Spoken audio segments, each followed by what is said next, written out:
noches, bienvenidos a Psicológicamente Incorrecto. Quinto capítulo, ¿quién iba a creer? Aquí estamos. La aventura ha sido bastante interesante. En la primera sección, en el primer capítulo, hablamos de lo que significa ser psicológicamente incorrecto. En el segundo capítulo, hablamos un poco de lo que es el amor, la amistad, por qué duele el amor, qué pasa psicológicamente con el amor. Y luego tuvimos un tercer capítulo brutal. Los que vinieron lo disfrutaron y hablamos del duelo. Finalmente hicimos una especie de actividad en la cual levantamos muertos. Y habían muchos. Y los despedimos. Luego, Psicológicamente Incorrecto fue invitado a Manizales y fuimos tan osados que no fuimos a hablar del otro, de la otra. Cada quien tiene un otro, cada quien tiene una otra. Y allá nos fuimos, lo hablamos. Nos aceptaron y Psicológicamente Incorrecto de Manizales fue un completo éxito. Y hoy vamos a morir. Yo creo que es necesario para iniciar un 2024. Bienvenidos a la muerte. Para iniciar, yo creo que hay que invitar a los que saben, nuestros speaker invitados. Démosle un fuerte aplauso a nuestros speaker invitados, nuestros psicólogos incorrectos. Una bienvenida a John Puerta, Jorge Jiménez y Sergio Cuervo. Bienvenidos, muchachos. ¡Fuerte!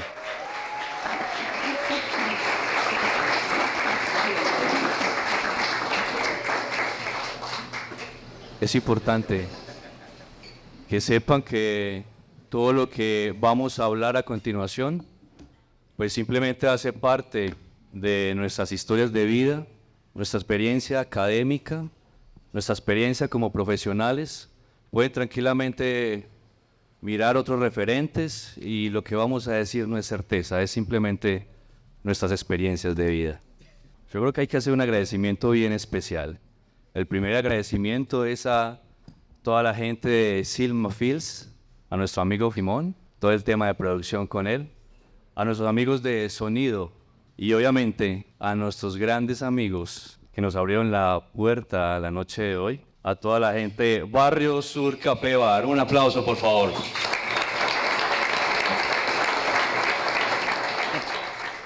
Esta noche se la vamos a dedicar a alguien bien especial, a algunas gentes bien especiales.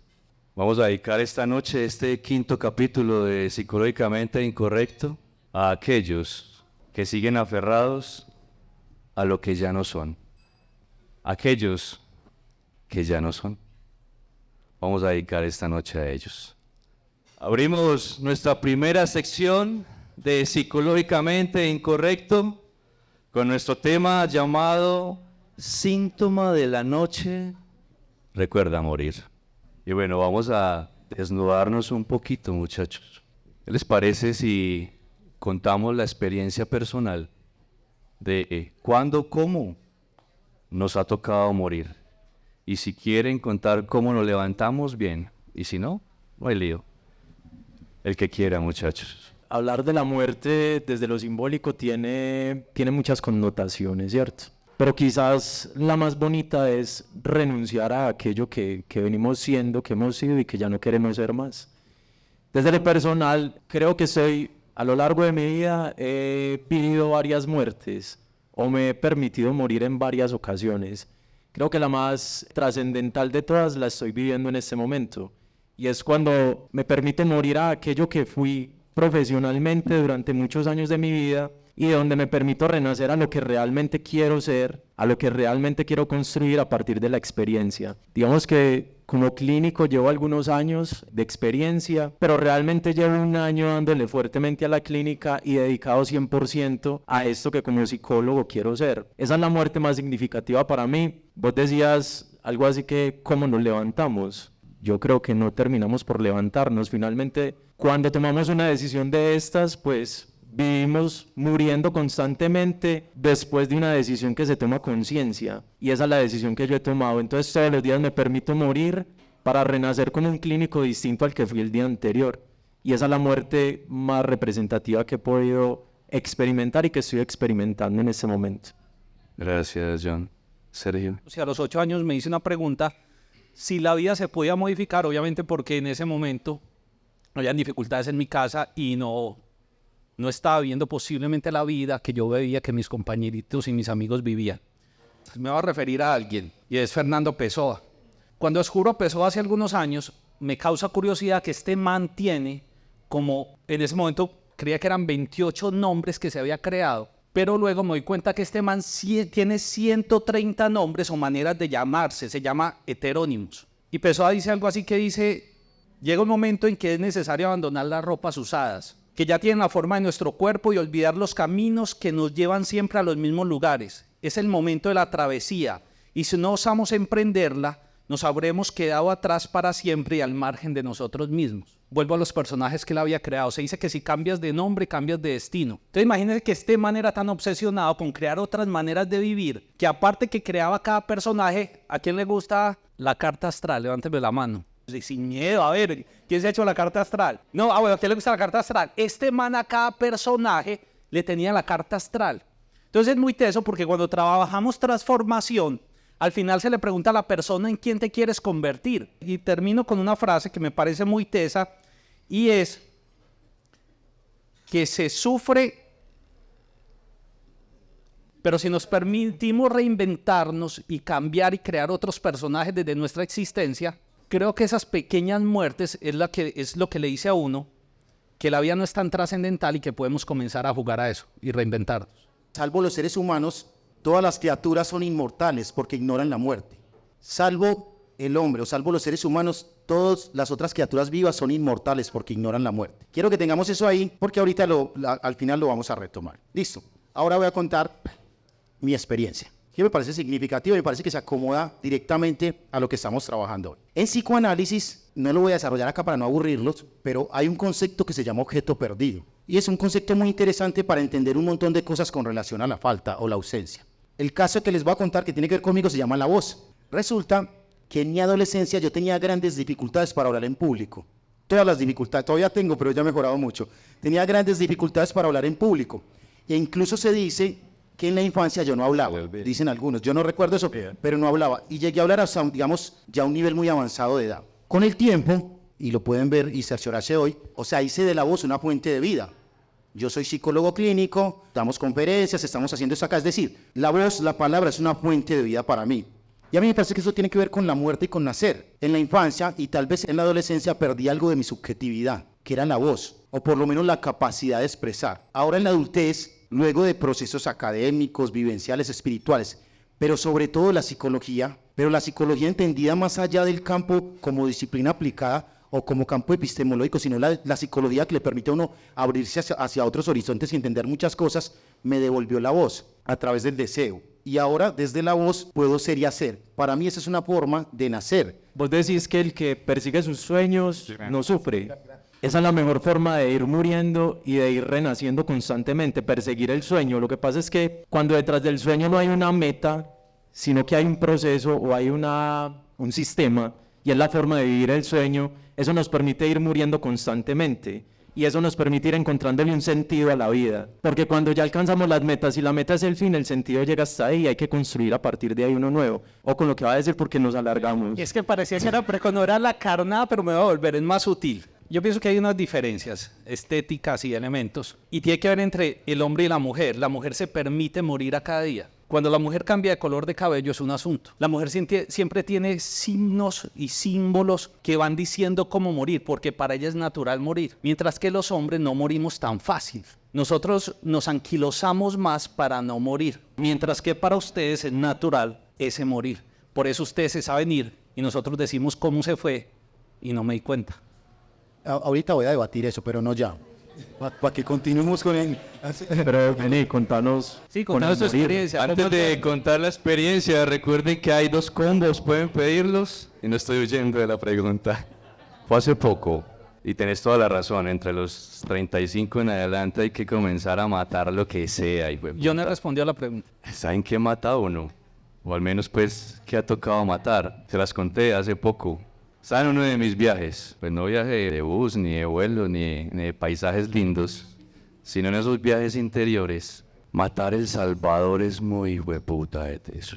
No sé en qué momento nos metemos en el cuento de salvar a todo el mundo. Pero fue bonito. Comienzas el viaje Comienzan a llegar pensamientos, hay oscuridad, hay todo un ritual, un escenario perfecto para que comiences a viajar. De la nada llega un mensaje que pasa, Salvador, hijo de puta, y empieza uno a llorar, y llore, y llore, y llore, y llore. No sé si lo sané, pero vamos en el proceso. Avanzamos. ¿Listo? Avancemos con esta pregunta para que aterricemos un poco con eso de que te recuerda morir, ¿sí? Contextualicemos un poco esta buena metáfora, la muerte simbólica. ¿Por qué es importante recordar morir? Muchachos, bien puedan. ¿Quién quiere? Yo pienso que el ser humano tiene que aprender a crear contextos. Y contextos son espacios y entre esos el morir. Pero es una manera simbólica. Yo recuerdo que estaba en análisis. Y yo le digo a mi analista, quiero morir. Yo con ese hijo de puta dolor y él me dice, ¿de manera simbólica o real? Yo no, yo solo quiero que me quites el dolor porque es muy teso, porque no nos han enseñado a morir. Y entonces, cuando les cambié un poco la pregunta esa ¿qué hace de morir? Es que creo que a los 20 años no hay tantas cargas. Pero ya después de los 30 se comienzan a sentir cargas que no sabemos cómo soltar. Entonces voy a unir el crear contextos con algo que es la segunda ley de la termodinámica y es la entropía. Y la entropía lo que dice es que digamos que está en nuestra vida, todo este espacio, y hay mucho caos. Entonces nosotros por lealtad con el clan, con la familia y con el mundo mantenemos cerraditas todas las ventanas y todo el caos que hay acá no tiene por dónde salir. Haz de cuenta que nos vamos de vacaciones y por más impecable que es en la casa, cuando llegues al mes hay polvo, hay suciedad. Entonces el caos es constante en la vida. La entropía es comprender que siempre va a haber caos, pero tú también tienes que hacer la acción de sacar ese caos. Pero en nuestra cultura y en nuestra sociedad muchas veces no nos enseñan el hecho de sacar y nos enseñamos es a tragar una y otra vez. Y eso de cierta manera es morir. Y ya seguimos ahí con los vacíos. Yo voy a complementar un poquito porque me parece sumamente importante, interesante y acertado lo que dice Sergio. Hay una frase también muy bonita que dice que nosotros solemos quedarnos anclados en posiciones libidinales alcanzadas. Quiere decir que nos acostumbramos al sufrimiento. Okay. Hay cierto masoquismo moral en nosotros que naturaliza el sufrimiento y hace que el sufrimiento sea parte de la vida. Yo creo que gran parte, digamos, de las personas que van a consulta y que nosotros atendemos y que muchos de acá atienden, porque aquí hay muchos psicólogos y que atienden a otras personas, siempre tienden a acostumbrarse a sufrir. Y lo repiten, incluso ese sufrimiento es de generaciones. Muchas veces hemos hablado de, por ejemplo, la madre que tiene el lugar de sufrimiento y pone en ese mismo lugar del deseo a la hija. Entonces la hija hereda de una u otra manera ese sufrimiento y solo resignifica su vida, su existencia, si sufre. Porque si no, sería un abandono a la madre, es una traición. Se repiten ciclos de sufrimiento y por eso es que da tanta dificultad morir. Porque para mí morir tiene que ver con cambios subjetivos que están orientados hacia el deseo. Hay que salir de esos focos de sufrimiento, dejar de naturalizarlos, tal vez por miedo. Recuerden que el cambio para uno siempre es difícil, pero la posibilidad de romper con eso es la posibilidad de romper el muro de salir, que a veces es mejor salir rompiendo el muro que salir por la puerta. Usted se va a montar a ese tren, ¿cierto? Sí. Hágale. A nivel genealógico tiene mucha influencia eso, porque la manera de pertenecer o de ser leales al clan o a la madre es a partir del sufrimiento. Entonces se ve diferente a la que no goza con el sufrimiento, con el displacer. Entonces una de las maneras de pertenecer es saber que yo sufro como sufre mi madre o como sufren mis hermanas. Y también lo hemos tocado, hay una manera de romper el hechizo, y es que tú te sientas tranquila y que te permitas defraudar al clan, diciendo ya fui como tú, ya viví como tú, ahora me permito ser yo. Bueno, y para ser consecuente con lo que decía Jorge, que cada uno vamos por caminos muy diferentes, y me voy a meter quizás en un río muy caudaloso porque va a partir de la filosofía, y esto que voy a decir quizás tenga que ver con un juicio de valor. Rousseau decía que el hombre nace bueno y es la sociedad la que lo corrompe, ¿cierto? Por el otro lado estaba Maquiavelo, que en El Príncipe decía, el hombre es malo por naturaleza, son sus instintos, la envidia y el miedo quien lo gobierna. Y a partir de ahí busca formas de manipular al otro para poderlo gobernar. Palabras más, palabras menos. Yo me atrevería a decir que el hombre es bueno por naturaleza, pero termina siendo el miedo quien lo corrompe. No hablo tanto de la sociedad, sino del miedo. Ya me meto en otro asunto que tiene que ver justamente con esos mandatos, esas lealtades invisibles que creamos a lo largo de la vida, esos deberías, que justamente surgen a partir del miedo.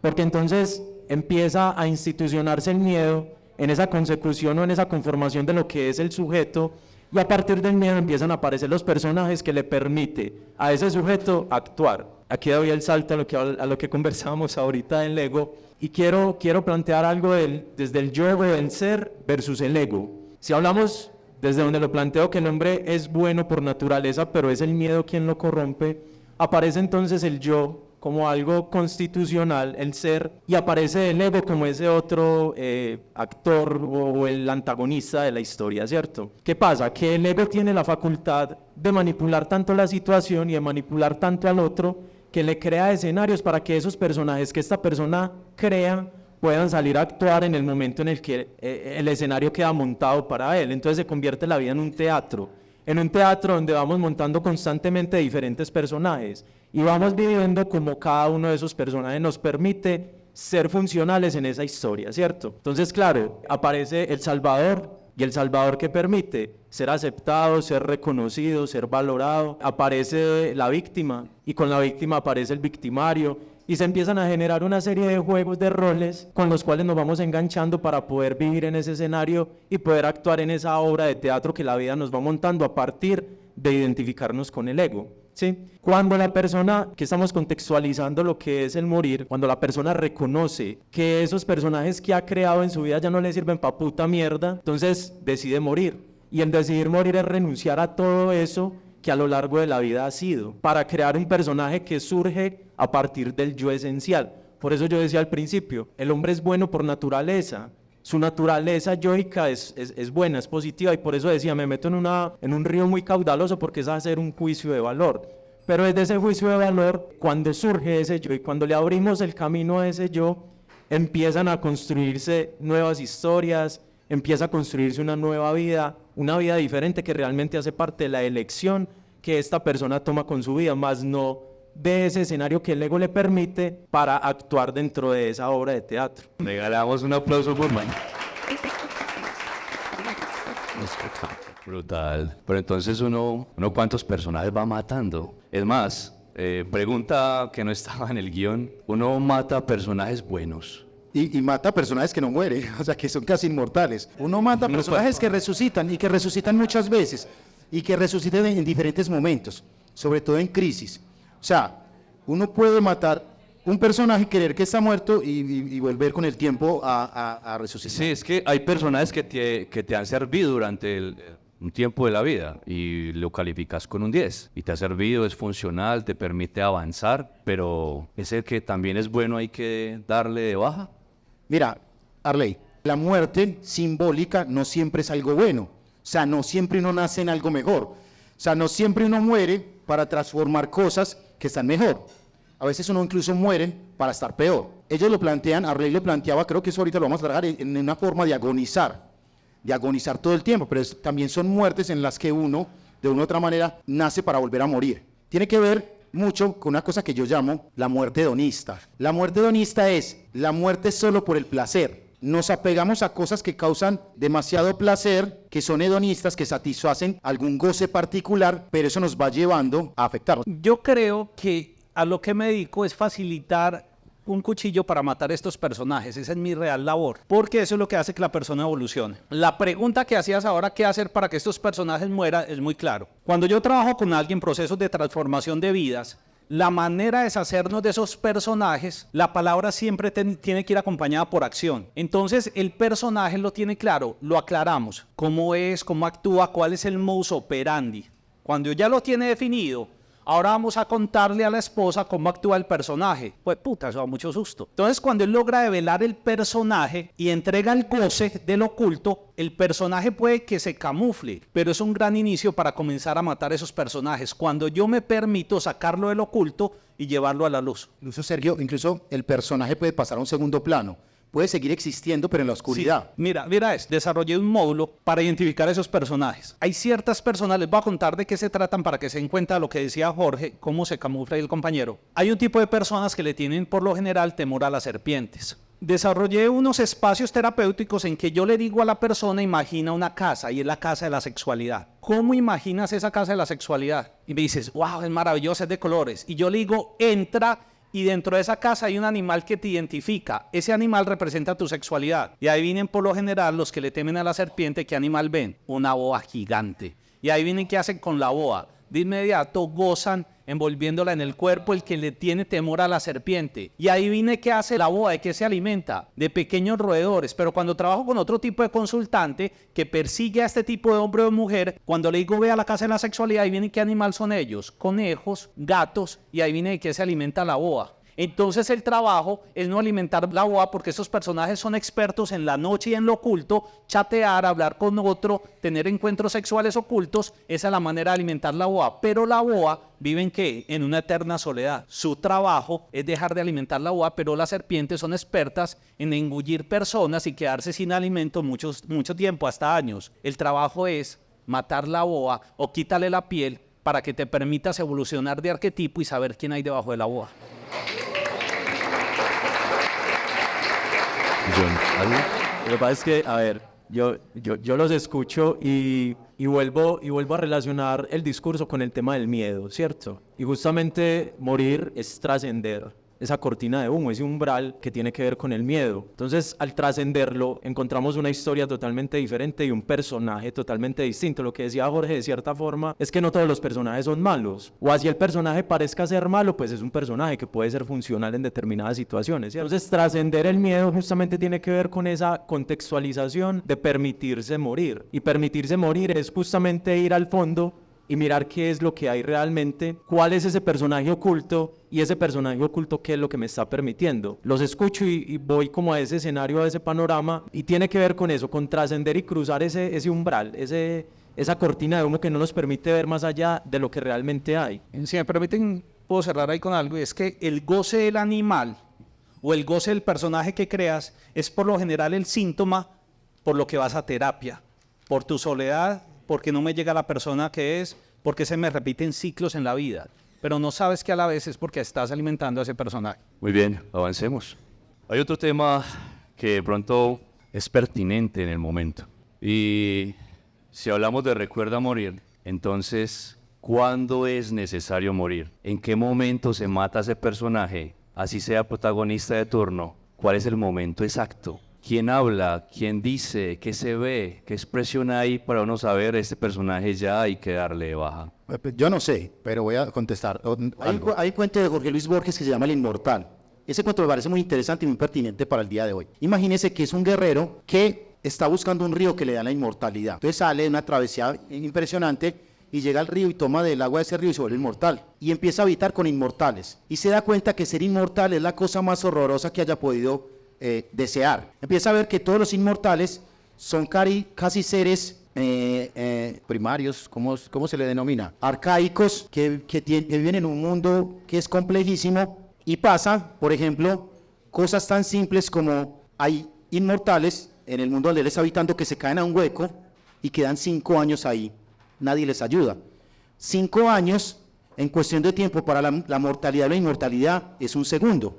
Incluso hay otros que se acuestan sobre el césped y les nacen ramas. Porque cuando vos sos inmortal, cualquier instante pierde sentido porque se puede repetir 1 y 1000 veces. Diferente a la mortalidad. Cuando vos sos mortal, cada instante puede ser tal vez único, porque puede que no vaya a suceder nuevamente, porque al ser seres finitos, vamos a morir en algún momento. Esa tesis que se tira un poco hacia acá, digamos, alternando un poco lo que estamos trabajando hoy en día sobre la muerte simbólica, tiene que ver con la muerte real. La muerte real ayuda a que las personas puedan moverse. Yo estoy seguro que si fuéramos inmortales, estaríamos llevados del hijo de puta. Estaríamos llevados, no habría nada. Entonces, incluso la mortalidad combate la procrastinación. Es decir, yo tengo que lograr algo porque se me va a acabar el tiempo, porque tengo tiempo limitado para hacerlo. ¿Cuál era la pregunta? Voy a hablar acerca, te voy a aportar un detalle. Los hombres están en paz hasta que las mujeres llegan a los 35 años. De los 35 años para allá, ay, juega. Pero tiene que ver con el tiempo, con lo que estás diciendo. Si no hay hijos y se quieren casar, ahí ya comienza la presión. Pero es por lo que estás diciendo el tiempo. Ya recordé la pregunta. Era para eso. Sí, gracias, Checho. ¿Qué pasa? ¿Cuándo es necesario morir, cierto? ¿Es cierto que sí? Yo pienso que siempre morimos, desde lo simbólico, cuando ya nos estamos ahogando. Si tuviéramos la capacidad para morir muchas veces antes de estar casi en la horca o casi ahogándonos, sería muy funcional. Pero el ser humano tiene que encontrar casi que un fondo para poder digamos, nacer o renacer, es decir, morir. Yo pienso que el problema no tanto está en morir, es más, pienso que morimos todo el tiempo. Es decir, diariamente estamos muriendo, algo de nosotros muere, no solamente desde lo psíquico, desde lo afectivo, lo emocional, sino desde lo biológico. Si ustedes ven bien, un adolescente, ¿qué hace cuando transita de su adolescencia a su adultez? Tiene que morir, o sea, tiene que morir un niño. La adolescencia realmente es un tránsito entre un ser niño y ser adulto, es decir, es el proceso de muerte o el proceso de duelo, si lo quieren llamar así.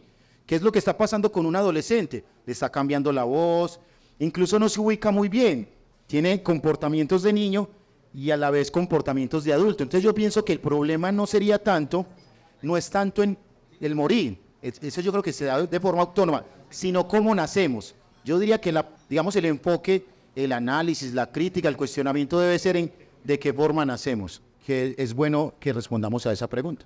¿Te vas a pegar ahí, Sergio? Yo voy a hacer el lugar. Muchas gracias, güey. El día más, de mayor indisciplina que hemos tenido. Lo que pasa es que te voy a defraudar y no voy a hablar de lo que ya habíamos hablado, ¿no? Pero ya me diste la palabra.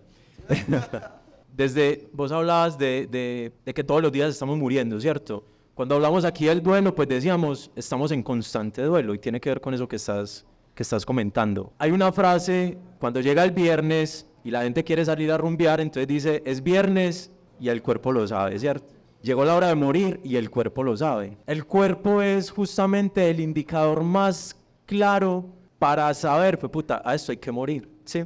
Y voy a hablar yo lo nombro como un síntoma, algunos lo pueden nombrar como una patología.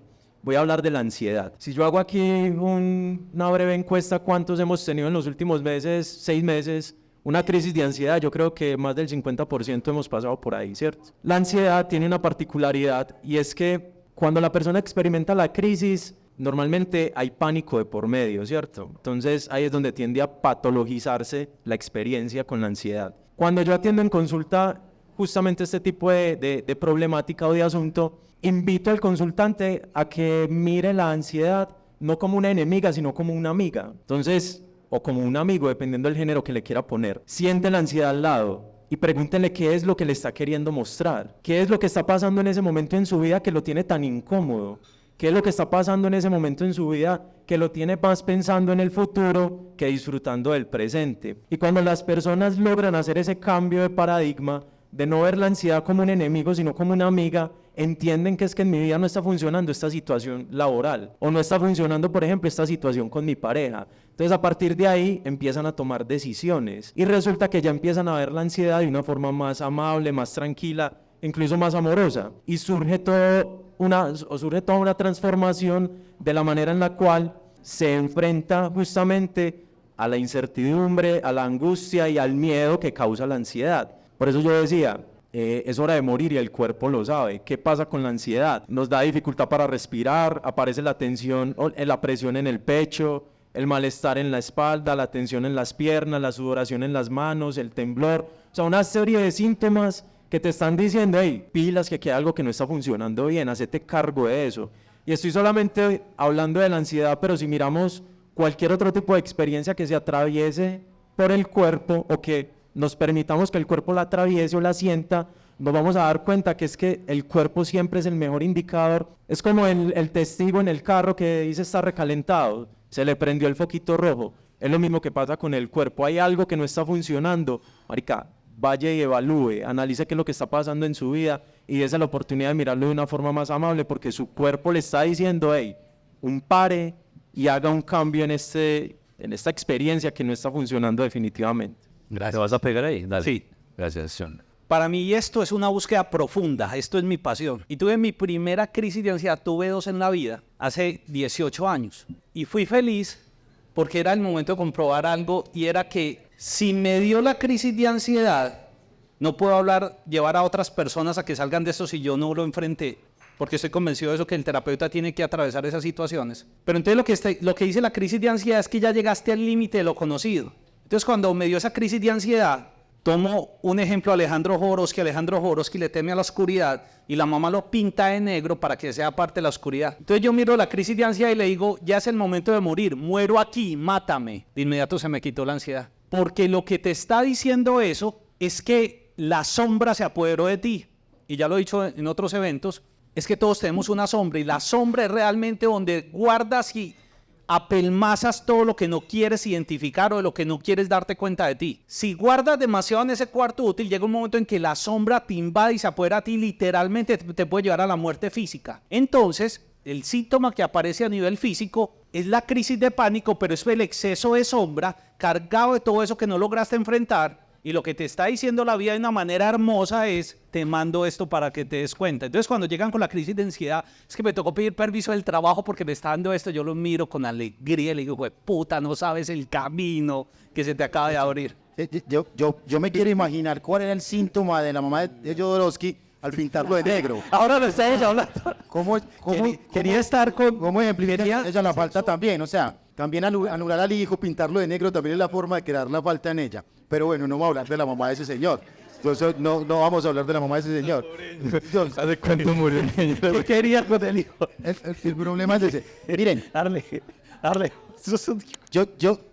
yo creo que aquí nos volvimos a alinear todos con el tema de que gran parte del cuerpo, sea físicamente o psíquicamente, habla. Y les voy a contar un caso particular muy rápido. Tiene que ver conmigo. Hace un par de semanas venía teniendo una pequeña crisis existencial, muy leve, y soñé algo. Les voy a resumir el sueño cómo era. En el sueño estaba yo en el bosque junto con una mujer construyendo una casa. Este sueño representa algo y tiene que ver mucho con lo que estoy viviendo. Entonces lo que hice fue analizar e interpretar el sueño a través de los elementos que componían el sueño. Y lo interpreté de la siguiente manera. No sé si fue la mejor interpretación, pero sirvió. Yo creo que fue buena. Empecé a pensar qué era lo que había en ese sueño. En ese sueño había una casa o la construcción de una casa. Una casa es un hogar y hogar viene de hoguera, de arder. En el sentido más espiritual de la palabra, el arder es una purificación. Entonces el sueño me estaba pidiendo una purificación. Pero después me dije, bueno, ¿y qué hace esa mujer acá? ¿Qué hacemos con ella? ¿Cuál es el lugar de la mujer dentro del sueño? Y empecé a entender, yo siempre he pensado que el hacer está del lugar de lo femenino, de la mujer. Lo femenino siempre está relacionado con el arte. Y dije, lo que está buscando acá es que permitan hacer a través del arte. Yo no sé si alguna vez les conté, voy a decir eso, nunca lo he dicho, pues yo soy escritor. Los muchachos lo saben, yo soy escritor y escribo literatura narrativa, poesía, hago todo eso, ensayos y demás. Y había dejado mucho tiempo de escribir. Y yo creo que la crisis lo que me estaba invitando era retomar a través del arte una pasión, un deseo que tenía. Luego de eso comencé a escribir nuevamente, a escribir poesía y literatura. Y se me dio con gran facilidad. No porque haya escrito muy bien, no es de jactancia, sino por la facilidad que tuve luego de cruzar esa situación de morir y nacer a través del arte, de escribir de forma más fluida. Entonces pienso que eso es un vivo ejemplo de cómo, de una u otra manera, el cuerpo nos habla, la mente nos habla a través de cualquier cosa, a través del sueño, a través de la realidad despierta, o sea, a través del día o a través del mismo síntoma que es el cuerpo, porque para mí también la ansiedad tiene que ver, que la ansiedad para mí es angustia a toda velocidad y con mucha intensidad. Eso es lo que representa, era eso. Gracias, Jorge. Se abrió.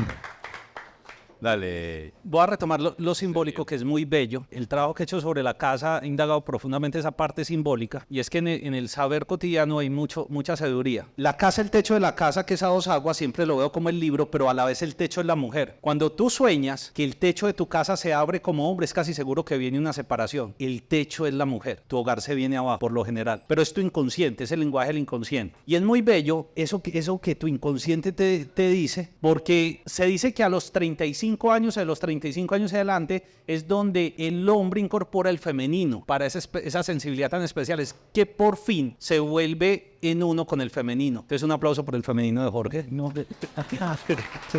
Te incorpora ahí. Sí, aquí nos volvemos a chocar. Pero te estaba atorado. No, a chocar en el buen sentido de la palabra. A entrelazar. A entrelazar. Pienso que no podría existir el arte sin lo femenino. Y una persona que quiera aventurarse a algo artístico tiene que empezar a explorar ese lado femenino. Por eso la mujer siempre aparece en el sueño como símbolo de ese lugar femenino que se debe rescatar para poder crear. Está del lado de la creación. Nadie se va a pegar, bueno. Pregunta, me estoy ahogando. Mi cuerpo está hablando. No sé cómo salir.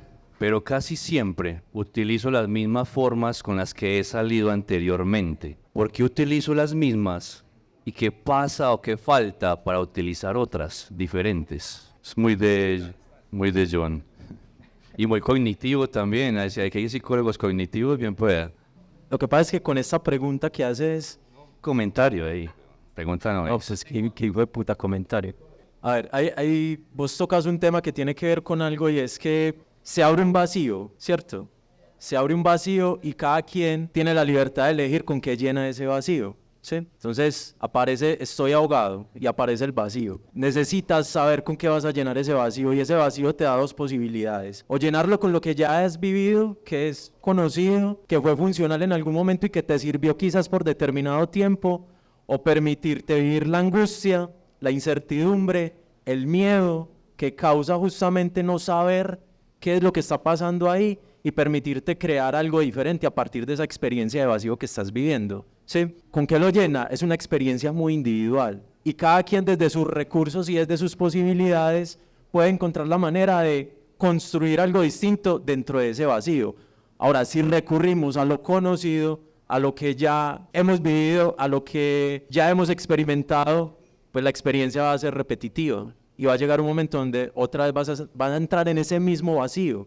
¿Y qué va a pasar? Que se convierte en un ciclo. Lo que pasa entonces es que ese vacío genera caos y el caos nos pone a buscar herramientas para poder salir de ahí y siempre tenemos las mismas. Checho nombraba al principio algo con respecto a la entropía y justamente la entropía es un caos absoluto. Y entonces permitirte vivir dentro de ese caos y permitirte experimentarte dentro de la angustia que surge dentro de ese caos te va a permitir elaborar cosas diferentes porque del caos pues solamente puedes construir. Cuando ya estás en medio de ese caos absoluto no hay nada peor que eso. Entonces, ¿qué puede surgir a partir de ahí? Una creación totalmente distinta. Yo puedo decir algo. Tengo una idea más o menos que puede ir por ese lado. Digamos, hay un tema que no hemos tocado mucho acá y que yo sé que es importante para nacer y para morir. Tiene que ver con el deseo. Yo lo mencioné casi en el caso que tenía que ver con el tema de la voz que les conté ahorita, el objeto perdido. Y es cómo uno nace a través del deseo. Cuando el deseo no está ahí, no está ahí, posiblemente sea muy difícil nacer nuevamente. Por eso no se cuenta con las herramientas necesarias para nacer. Y les voy a contar un caso muy particular rápidamente. Este caso es muy bonito, pero lo voy a contar rápido. Yo trabajé hace mucho tiempo en pandemia para una cosa que se llamaba Centro Transitorio de Protección. Se creó ese Centro Transitorio de Protección para proteger los habitantes de calle. Yo coordinaba ese proyecto, entonces como nos encerraron a todos, no sé si recuerdan, entonces ellos dijeron, bueno, ¿qué vamos a hacer con los habitantes de calle si no tienen casa? Bueno, vamos a hacer un proyecto, los llevamos para una finca y demás. Yo viví 3 meses con habitantes de calle, todo tipo de habitante de calle, desde el que solamente estaba en la calle porque tenía una dificultad económica hasta el que estaba consumiendo cualquier tipo de sustancia. Diariamente llevaban, incluso la policía los llevaba así a la mala, me los vean, les dejo acá, y lo veía y al otro día se iba, no se podía retener a nadie. Pero me pasó un caso muy particular con un señor, que incluso de esa situación creé un cuento, se los voy a compartir por ahí, que se llama Los que no tienen nombre, y llegó un señor muy barbado, parecía que hubiera estado en la calle años completos, y el señor se acomodó rápidamente al espacio y pienso que lo estaba disfrutando. Yo desde mi ingenuidad estaba comiendo y demás. Y tenía un caso muy particular. Siempre guardaba un pan en una bolsa y lo guardaba bajo la almohada y lo trituraba con las manos porque no tenía dientes. Él le tocaba sorber las cosas, pero él nunca se comió ese pan. O sea, el pan solo lo guardaba como si fuera un trofeo. Los habitantes de calle tienen una particularidad, es que llevan la casa en la espalda. Lo único que tienen son lo que llevan. Y entonces eso es lo único que tienen. Yo me sentía muy satisfecho de que él estuviera ahí, porque sentía que algo de él podíamos recuperar. Un día nos quitaron la finca luego de 2 meses y nos tocó trasladarnos en un bus. El señor andaba descalzo. Nos tocó trasladarnos en un bus hacia otra finca. Yo le había regalado unos zapatos al señor. Cuando íbamos en el bus y pasamos por el sitio donde él habitaba la calle, llegó hasta mí, me entregó los zapatos y me dijo, yo no necesito zapatos, yo no uso zapatos, y se bajó del bus y se fue para la calle. Luego de eso, al tiempo, cuando pasó la pandemia, lo volví a ver y estaba otra vez barbado y demás. Y eso me llevó a cuestionarme mucho, es por qué volvió a algo tan traumático para él, donde tenía una vida, donde le dieron hasta un cepillo y ni siquiera tenía dientes, le dieron un cepillo, le dieron crema dental, yo no sé por qué le dieron ese cepillo. No lo digo de cruel, lo digo es que... no lo digo de cruel, lo digo es que le dieron un cepillo, y zapatos y demás. No estaba acostumbrado a usar zapatos. Lo dije de cruel, no. No. ¿Se le salieron? Pero no, tenemos que editar esa parte porque la parte del cepillo joven queda editada, ¿listo? Entonces, siempre me pregunté o siempre me cuestioné e intenté hacerlo a través de la literatura narrativa, era porque había vuelto a lo que en un momento hubiera podido ser como una muerte y un nacimiento en otro lugar. Y me pareció muy curioso. Entonces, explique usted por qué volvió.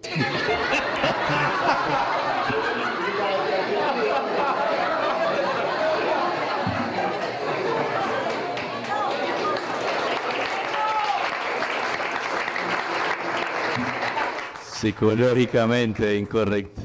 voy a regresarme un poco más y voy a regresar al clan. Muchas veces las personas no encuentran su lugar, es porque todo lo que hacemos en la vida es para ser reconocidos por los que nos interesan que nos miren. Entonces, esa mirar a veces es tan necesario para nosotros que nos salimos de nuestro lugar si somos el tercero o el segundo hijo. Y entonces, para tú vivir tu verdadera existencia, tienes que estar en el lugar que te corresponde. Pero creo que si reemplazo el lugar de los demás y me vuelvo el del hijo mayor o el que acompaña a mi mamá, me van a mirar. Pero pierdo toda la vida y no sé valorar mi lugar. Lo primero que tengo que hacer es regresar a lugares que no me corresponden, regresar a mi lugar así sea el menor, y ahí puedo comenzar a vivir mi existencia. Es de los primeros movimientos que hay que hacer para no sentirme extraño y que no tengo un lugar en el mundo.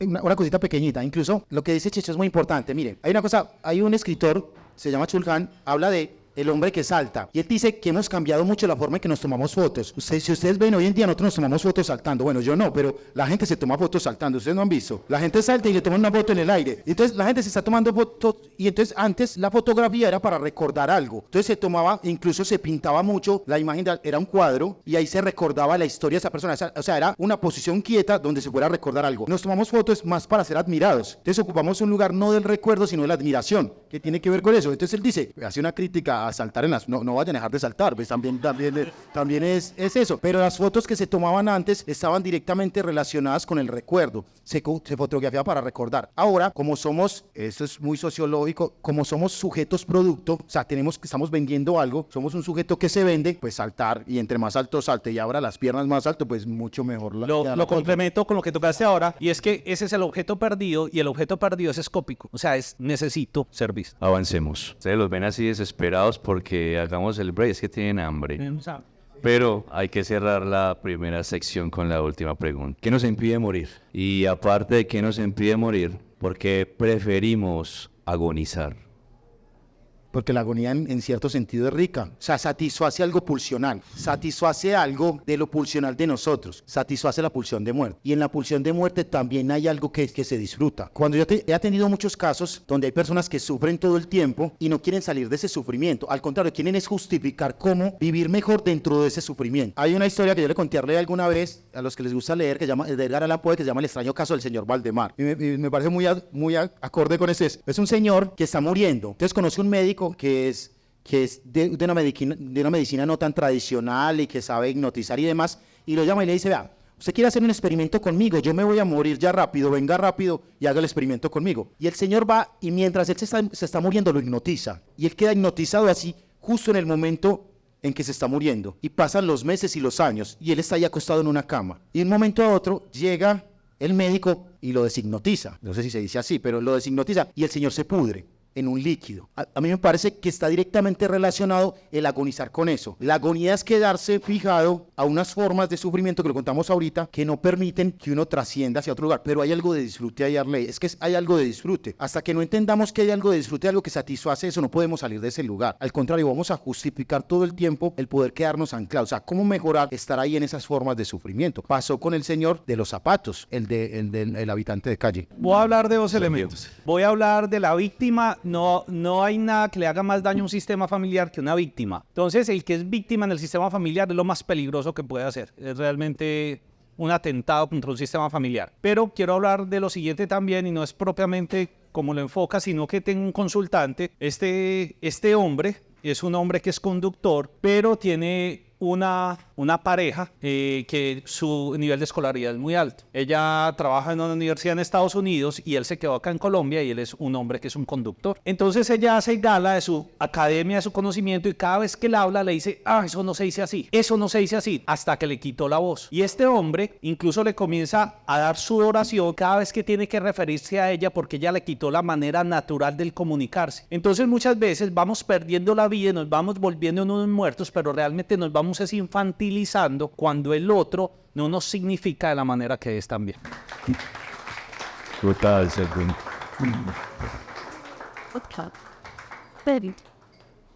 Yo quiero nombrar dos conceptos, yo creo que realmente serían tres, y ya los he nombrado hoy. Uno de ellos es el miedo, el otro es la esperanza y el otro es la incertidumbre. ¿Qué nos impide morir? Y justamente tiene que ver con eso, ¿cierto? Cuando nos da miedo enfrentarnos justamente al miedo de lo nuevo, cuando experimentamos esa sensación de temor, pues entonces aparece ese nudo, ese bloqueo que no nos permite trascender ese umbral, ¿sí?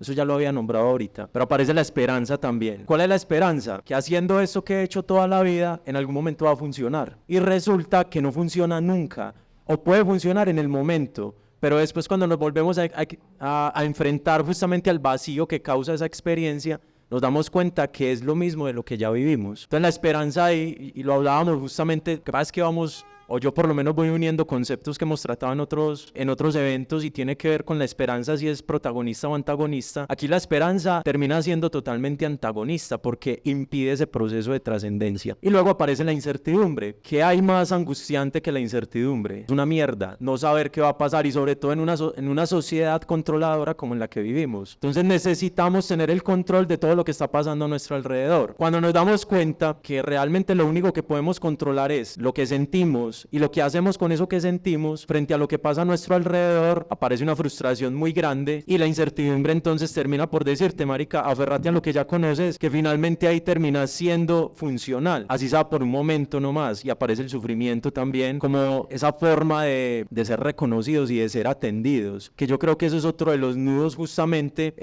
cuando es necesario morir, nos ubicamos en esa posición de víctimas y estar en esa posición de víctimas también que representa que el otro nos cuide, que el otro se haga cargo de nosotros porque encuentra a su protector, encuentra a su salvador y justamente eso le permite entonces ser funcional y ser reconocido en ese momento. Salvador sin capa. ¿Nos permiten 15 minutos para descansar? Gracias por el espacio que nos acaban de brindar, lo necesitábamos. Abrimos el espacio para la segunda sección, el expediente psicológicamente incorrecto con el caso 702. Me ofrecieron en sacrificio. Vamos, conmigo, por favor. Cuentan los que cuentan cuentos. Ese día me sentí estúpido. Buscar acompañamiento terapéutico para contar un sueño es extraño. Pero, ¿saben? Me salvó la vida. Matándome. Me dijo, te escucho, nárrame ese sueño. Llevo 3 noches con el mismo sueño. En el sueño aparezco sin ninguna razón, arrodillado, de espaldas a un acantilado, a un vacío. Me ofrecieron en sacrificio. Ahí estaban todos y todas, enfrente de mí. Mi pasado y mi presente. A todos los conocía. Mi papá, mi mamá, mi hermano, mis amigos, mis compañeros de trabajo y ellas, mis exparejas. Me encerraron en una media luna. Fue aterrador. Cada una de sus miradas denotaba un sentimiento de emoción hacia mí. Sin dudarlo 2 veces, empezaron a patear el escarpado suelo para que me cayera arena en los ojos, a manotearme, a señalarme, a golpearme y a empujarme. Algunos me escupieron, unos lloraban y otros solo me observaban. Mientras eso sucedía, salían de sus gargantas lastimadas gritos que destruían todo dentro de mí. Egoísta, me heriste, eres una carga, no aceptas. Intentaste controlarme, no tienes la razón, no eres una certeza, no repitas más. Me hiciste responsable de lo que no has solucionado. No te traiciones más, búscate. Y la que más me dolió, mijo, ¿qué haces? Era como si cada uno de ellos quisiera asesinar una parte de mí. Pero ahí estaba yo, dando la pelea, contemplando mi cuerpo maltrecho, con las vestiduras rasgadas, apaleado, esculpido y ensangrentado. Me aferraba al suelo y sacando fuerzas de donde no había, gritaba, tratando de responder cada una de las injurias que me tiraban. Así estuviera agonizando, defendía con todo mi ser esa persona que he sido. Defendía ese cuerpo putrefacto, obsoleto, y cuando vienen a darme la estocada final para caer al vacío, el terapeuta, con un cigarro en la boca, dijo 2 cosas. Número 1, debes matar al guardián. Y número 2, salta. Te espero mañana. No hubo un consuelo, no hubo una pregunta, nada de nada. Y llegó la noche. En vez de prepararme para dormir, parecía que me preparaba para la guerra. Me logré quedar profundo casi al amanecer y empezó de nuevo el suplicio. El acantilado, los golpes, los empujones, los gritos, la angustia, el dolor y mi lucha, mi defensa, mi contraataque. Pero esta vez sucedió algo inesperado. En cierto momento, cuando estaba aferrado al suelo, logré levantar la mirada en un acto de dignidad. Vi a un niño y a un hombre adulto. Yo a los 8 años y el hombre que fui apenas hace 4 días dejaron salir una mirada de frustración mientras corrían hacia mí, tomados de la mano, para darme la estocada final, una patada para caer al vacío. En ese momento me abandoné, salieron un par de lágrimas de mis ojos y me solté. Salté antes de todo a la mañana siguiente y mientras caminaba en busca de mi terapeuta, sentía que dentro de mí no había nada, ni alma, ni emociones, ni sentimiento, un simple bulto de carne. Irrumpí, empujando la puerta del consultorio de mi terapeuta con una voz débil, como si el último suspiro llegara a mí y sin mirarlo, exclamé: «Doctor, salte». Ya aparecerá el piso. Péguese de donde quieran. Me puede, muchachos. Justamente, y creo que vale la pena hacer la reseña, Salta, ya aparecerá el piso, es un poema, y es un poema navajo.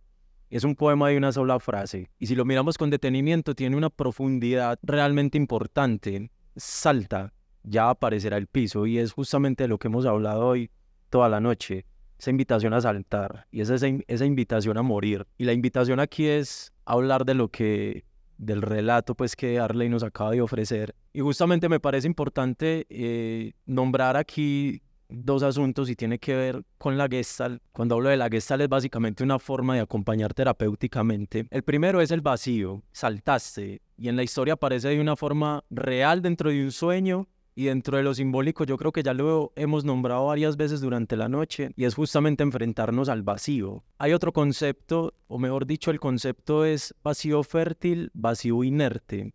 Siempre nos enfrentamos a esto, a un vacío, pero depende de nosotros de qué forma nos enfrentamos a él o cómo lo construimos. Puede ser un vacío inerte, justamente llenándolo de todo eso, de lo que lo hemos llenado a lo largo de la vida, donde no nace nada nuevo, donde lo único que ponemos ahí son cosas ya conocidas, lo que ya experimentamos y lo que ya vivimos, pero puede ser un vacío fértil, y cuando hablamos de un vacío fértil tiene que ver justamente con lo nuevo, con la creación, con permitirnos experimentar la incertidumbre de no saber qué es lo que va a pasar ahí, y permitirnos ser nosotros los creadores de lo que surja dentro de ese vacío. Ahora, ¿cuándo aparece el vacío? Y aquí entro con el otro concepto, y es un concepto que nosotros dentro de la Gestalt nombramos como el impasse, y es ese momento cumbre o esos momentos cumbres que enfrentamos a lo largo de la vida, donde la vida nos está diciendo se acabó el sentido, donde ya no le encontramos sentido a vivir, donde ya no hay motivación, donde no hay ganas y donde decimos, fue puta, ¿para dónde cojo?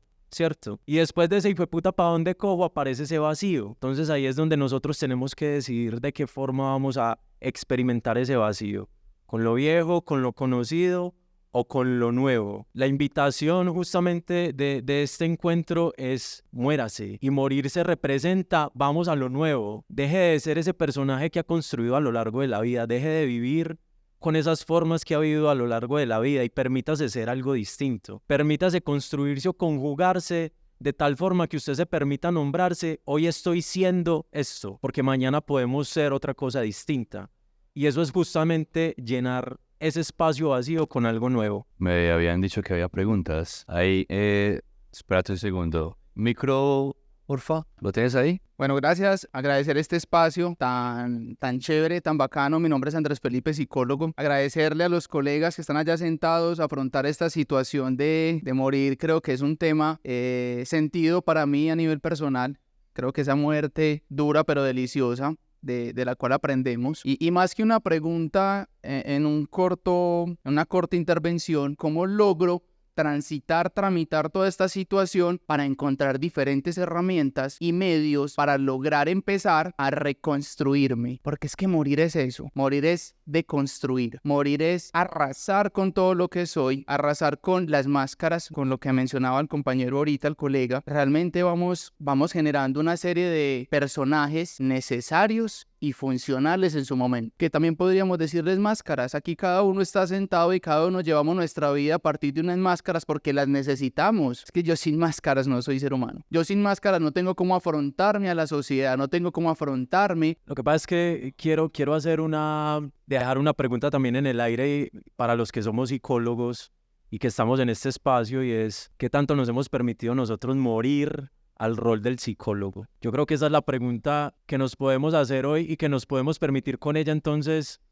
saber que más que un psicólogo somos un ser humano acompañando a otro ser humano, ¿cierto? Justamente quiero quitarle esa responsabilidad y casi que esa obligación de sanar al otro. Entonces lo acompaño, y si el otro se deja acompañar, nos acompañamos los dos, porque en la medida que tú creces, yo crezco.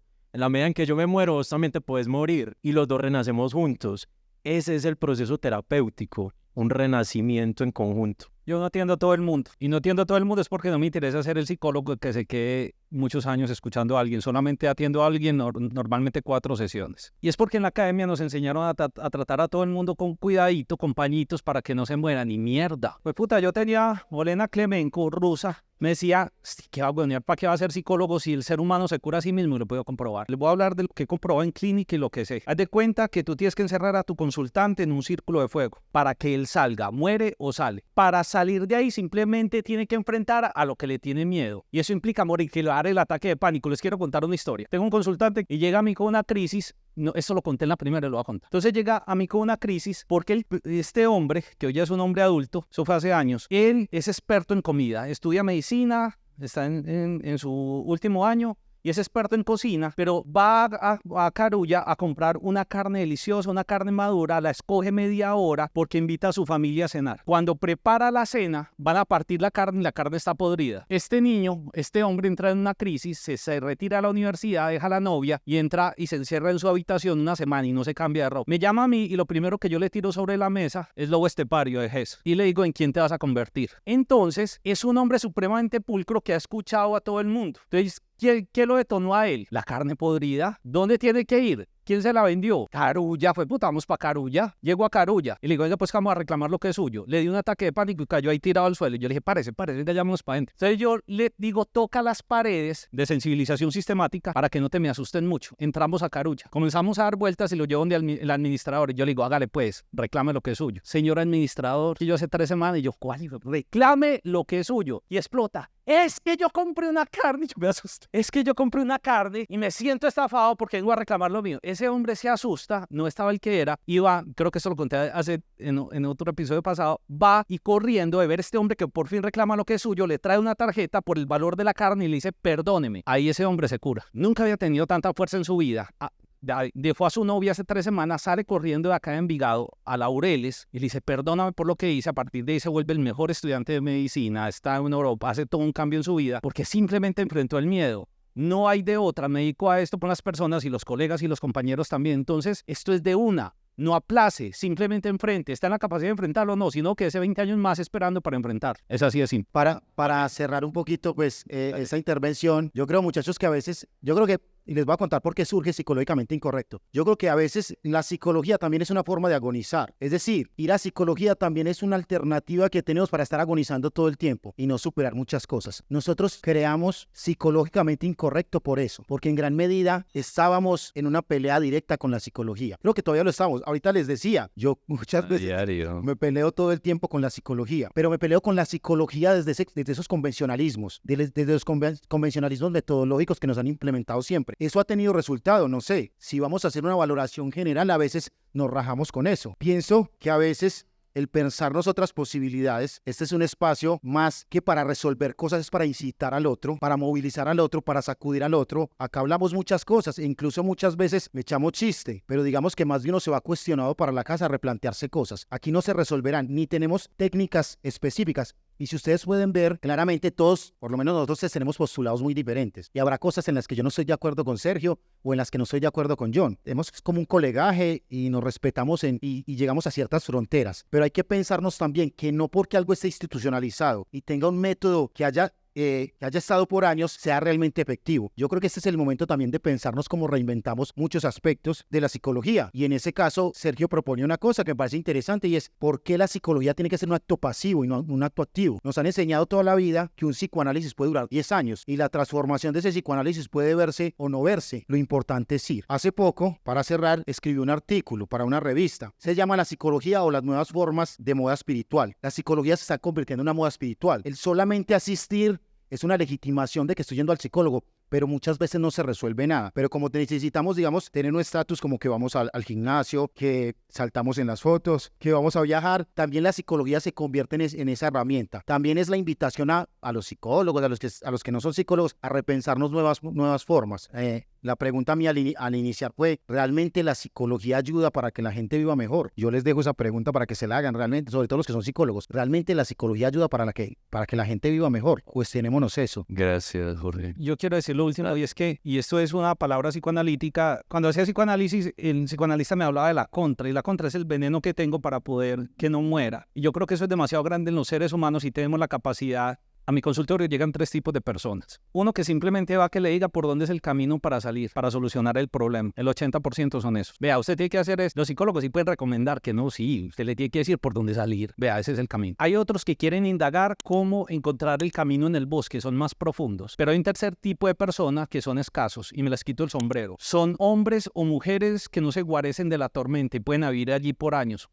Me les quito el sombrero. Lo que nosotros hablamos son pendejadas. El señor Mauricio, con doctorado en su carrera, es doctor como tal. Es un hombre que no le huye a eso. Y para mí es un honor que me hayas buscado como tu terapeuta. Pero yo no soy tu terapeuta, tú tienes mucho que enseñar, porque él no le huye al vacío. Y él simplemente sigue y sigue, camina, porque comprende que es en la vida, y retomo lo de la noche oscura. Este hombre es experto en la noche oscura. Y simplemente muchas veces en la vida, también he comprendido en mis años de experiencia que hay personas que es más fácil salir, y hay otros que es más difícil salir de la oscuridad. Para mí es un honor encontrarme con personas como tú, y también como Andrés, y como que estamos en esta búsqueda. Era solo eso, te quería hacer como un alto honorífico. El quinto capítulo de Psicológicamente Incorrecto era una invitación a trascender. Hay que trascender, no te quedes en lo de hoy. Esperamos que mañana amanezca un ser completamente diferente. Y si no es así, entonces nuestro trabajo no estuvo bien hecho. Esperamos mueran esta noche y que vayan como yo a un sacrificio. Instagram, YouTube, Psicológicamente Incorrecto, ahí pueden encontrarnos.